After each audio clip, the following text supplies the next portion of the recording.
লাআল্লাকুম তাত্তাকুন। হে লোকেরা, তোমাদের উপর রমাদানের রোজা ফরজ করা হয়েছে, যেমনি ফরজ করা হয়েছিল তোমাদের পূর্ববর্তী উম্মতদের উপর, যাতে করে তোমরা তাকওয়া অর্জন করতে পারো। প্রিয় ভাইরা আমার, রমজান এসেছে আমাদেরকে তাকওয়ায় সমৃদ্ধ করার জন্য, তাকওয়ার গুণে গুণান্বিত হওয়ার জন্যে। আজকে আমরা রমাদান পেয়েছি, আমরা রমাদান থেকে যেন সিয়াম সাধনার মধ্য দিয়ে তাকওয়া অর্জন করতে পারি সকলে ইনশাআল্লাহ সেই প্রচেষ্টায় তার নবী রাসূলকে পাঠিয়েছিলেন। আল্লাহ কোরআনে স্পষ্ট করেছিলেন, ওয়াল্লাযী আরসালা রাসূলাহু বিল হুদা ওয়া দীনিল হক লিইয়ুযহিরাহু আলাদ দীনি কুল্লিহি ওয়ালাউ কারিহাল মুশরিকুন। যে তিনি সে সত্তা, যিনি তার রাসূলকে পাঠালেন হেদায়েত এবং সত্য দিন সহকারে, যেন আর সকল দিনের উপরে দিনকে বিজয়ী করে দেন। সম্মানিত ভাইরা আমার, দিন এসেছে বিজয়ী আদর্শ হিসাবে প্রতিষ্ঠিত থাকার জন্যে, কিন্তু আজকে আমরা কি দেখতে পাচ্ছি, যে দিন বিজয়ী আদর্শ হিসাবে প্রতিষ্ঠিত থাকার কথা ছিল 93 মুসলিম অধ্যুষিত জনপদে, আজকে কি ইসলাম বিজয়ী আদর্শ হিসাবে প্রতিষ্ঠিত আছে? তাহলে আমাদের কি করণীয় রয়েছে ভাইরা?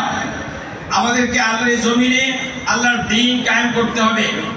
আর এই দ্বীন কায়েমের জন্য 1941 সাল থেকে বাংলাদেশ জামাত ইসলামী চেষ্টা চালিয়ে যাচ্ছে। আলহামদুলিল্লাহ, এরই ধারাবাহিকতায় এবছর বাংলাদেশ জামাত ইসলামী 300 আসনে প্রার্থী দিচ্ছে। আমরা আশা রাখবো জামাত ইসলামী প্রার্থীদেরকে বিজয়ী করার মধ্য দিয়ে পার্লামেন্টে মেজরিটি, জামাত ইসলামী সংসদ সদস্যদেরকে মেজরিটি অবস্থান তৈরি করার মধ্য দিয়ে দ্বীন কায়েমের আন্দোলনে আপনারা ইনশাআল্লাহ সক্রিয়ভাবে পার্টিসিপেট করবেন। আপনারা সবাই রাজি আছেন তো ইনশাআল্লাহ? ভাইরা আমার, আজকে আমরা হোমনা মেঘনা উপজেলাটি আমাদের একটা কনস্টিটিউয়েন্সি, কুমিল্লা 2, কুমিল্লা 2 এই এলাকার জনপদকে আমরা একটা আমির ডক্টর শফিকুর রহমান সাহেব বলেছেন যে আমরা সর্বোচ্চ স্যাক্রিফাইসের মধ্য দিয়ে সবাইকে নিয়ে ঐক্যবদ্ধভাবে একটা শক্তিশালী সমৃদ্ধ বাংলাদেশ গঠন করতে চাই। আমাদের আমির জামাতের কথা থেকে আমিও বলতে চাই যে এই মেঘনা এবং হোমনায় যারা আমরা আছি, বিভিন্ন ইসলামী দলগুলো যদি ঐক্যবদ্ধ হই, তাহলে আমাদের ইসলামী দলের প্রার্থীকে আমরা ইনশাআল্লাহ বিজয়ী করতে পারবো। প্রিয় ভাইরা আমার, আমরা আগামী দিনের শক্তিশালী বাংলাদেশ গঠনের জন্য হোমনা মেঘনাকে সুন্দরভাবে গড়ে তুলতে চাই।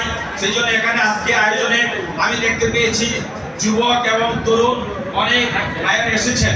যুব এবং তরুণ সম্প্রদায়ের কাছে আহ্বান জানাবো, তোমরা যদি সকলে ঐক্যবদ্ধভাবে মিলেমিশে আমরা যদি চলতে পারি, তাহলে সুন্দর একটা আমাদের কুমিল্লা 2 যেটি হোমনা মেঘনাকে আমরা সুন্দর একটা অবস্থানে নিয়ে যেতে পারবো।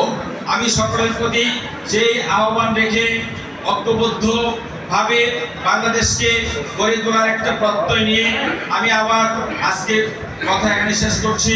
আসসালামু আলাইকুম ওয়া রাহমাতুল্লাহি ওয়া বারাকাতুহু।